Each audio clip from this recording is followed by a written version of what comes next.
எனக்கு பயிற்சி அளித்த காலத்தில் அங்கே ஆங்கிலத்திலே பாடம் நடத்தி கொண்டிருக்கக்கூடிய காலத்தில் ஒரு ஐஏஎஸ் அதிகாரி, பெண் ஐஏஎஸ் அதிகாரி ஆங்கிலத்திலே பேசத் தொடங்கினார். ஆங்கிலத்திலே அவர் வகுப்பெடுக்கிறார். வகுப்பெடுத்துக் கொண்டு ஆங்கிலத்திலே வகுப்பெடுத்துக் கொண்டிருக்கின்ற வரைக்கும் எனக்கு பிரச்சனை இல்லை.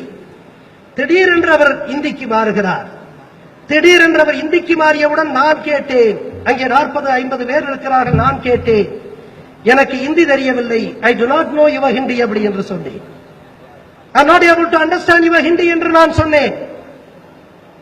அப்பொழுது அவர் கேட்டார், you don't understand Hindi, Hindi is our national language, it's our rashtra bhasha என்று சொன்னார். இது நம்முடைய தேசிய மொழி என்று சொன்னார். நான் சொன்னேன், இந்தி என்னுடைய தேசிய மொழி அல்ல, தமிழ்தான் என்னுடைய தேசிய மொழி என்று சொன்னேன். Hindi is not our national language, Tamil is my national language என்று சொன்னேன். Hindi is only official language, அது ஒரு ஆட்சி மொழி. தேசிய மொழி தமிழ் என்று சொன்னேன். அப்பொழுது சொன்னார், இந்த entire group you are the only person who doesn't know Hindi என்று சொன்னார்.